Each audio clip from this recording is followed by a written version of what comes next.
What's up, sunshine? Happy Friday. I am pumped to finish this week strong with you. Fuel our minds one more time before we head into the weekend. I'm Coy Wire. This is CNN 10. We begin today in Indonesia, where officials issued a tsunami warning and ordered hundreds of residents to evacuate after a remote island volcano erupted several times, shooting fiery lava thousands of feet into the sky. Mount Ruang, a 2,400-foot volcano, has erupted at least 5 times since Tuesday night. Authorities say recent earthquakes in the area triggered the eruptions, which are getting bigger over time, spewing large clouds of hot gray ash into the air. Officials fear these multiple eruptions could cause the volcano to partially collapse into the sea, causing a tsunami as it did in the year 1871. About 800 villagers who live on Ruang Island have evacuated to a neighboring island. 270 million people live in Indonesia, an archipelago or a series of islands with 120 active volcanoes. That's more than any other part of the world. The Southeast Asian nation is situated along the Ring of Fire, a 25,000-mile stretch of seismic fault lines that curve around the Pacific Ocean.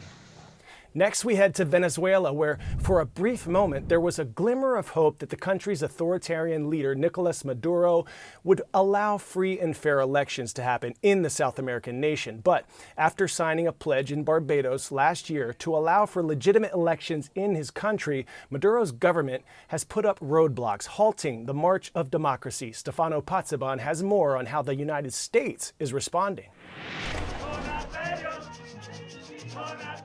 There is a new vibe in Caracas these days. Nightlife has returned after years of economic collapse. This show is wild. The US dollar has replaced local bolivars. And this year, Venezuela's economy is poised to grow more than Argentina, Brazil and Colombia, according to the IMF. Only one person seems to remain unmovable.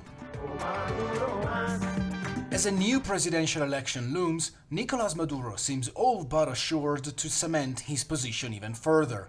On Wednesday, the US announced the reimposition of economic sanctions against the Venezuelan oil industry, after last-minute negotiations collapsed. The sanctions were lifted in October, when representatives of the government and the opposition signed an agreement that paved the way to free and fair elections. But since then, that deal was broken several times. The opposition candidate, Maria Corina Machado, has been barred from running. Her replacement, Corina Lloris, was also blocked by electoral authorities. Political activists have been detained, including members of Machado's team. Notably, the US maintained a special license for US Major Chevron, who has been operating since 2022, and US officials told CNN they will keep engaging with Maduro, despite the reaction. If you want to hurt us, you'll get hurt. We will grow with or without a license. We are not a Yankee colony. Nobody will stop us. Renewed sanctions could hurt Venezuela's recent economic growth, its forecasts, and push more Venezuelans to seek better fortunes abroad. Venezuelan migrants are already reaching the US southern border in record numbers. There are over 7.7 million worldwide, according to the UN. One reason for last year's detent was to bring those numbers down, particularly during an election year in the US. I do think that the engagement is indeed a better policy than maximum pressure and isolation that led Maduro to further deepen his relationships with governments like China, Russia, Iran, and Turkey. But rather, I think that it's a proof that, of course, the US and the international community, and of course the opposition in Venezuela, is dealing with an authoritarian government. With opposition in Caracas scrambling to rally around any viable candidate to challenge Maduro, experts worry this week's fallout will only bring the Venezuelan struggle for democracy closer to its end, and that the music will fade once again in Caracas. Stefano Pozzebon, CNN, Bogotá. Pop quiz hot shot. Which one of these days is known as Mexican Independence Day? May 5th, September 16th, October 12th, July 4th. If you said September 16th, you are correct. It's not Cinco de Mayo, which celebrates Mexico's victory over French invaders in 1862. Mexico actually declared its independence on September 16th, 1810, after activist and priest Father Miguel Hidalgo y Costilla urged the Mexican people to take up arms and fight for independence from Spain.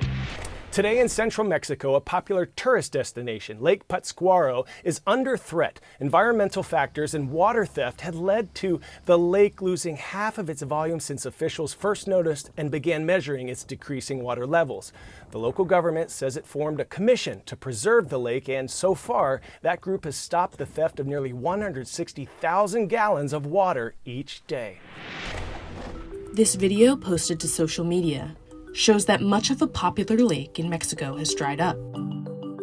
Lake Pátzcuaro, seen here in a government tourism video, is a tourist destination in the western state of Michoacán. According to the local government, drought, deforestation, and even water theft contributed to the lake levels dropping.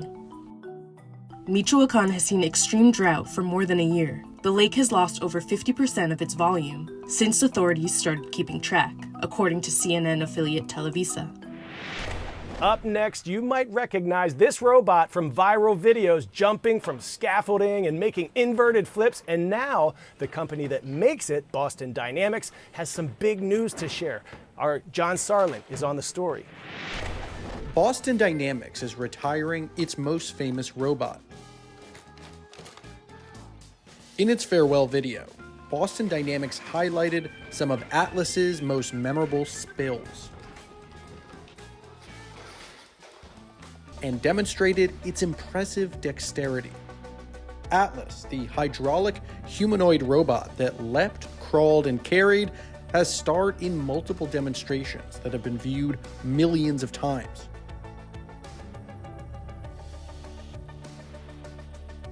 But Atlas's retirement isn't the end of the line for the robot. The company has announced a new version of Atlas that is fully electric. The new Atlas is noticeably more trim, and the company says it's stronger and has an increased range of motion.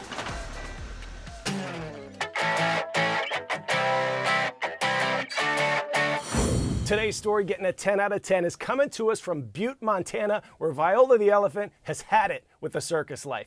She decided to take a detour through the streets of town, eventually grabbing some lunch behind a nearby business. The city says the handlers eventually tracked her down and loaded her back into the trailer.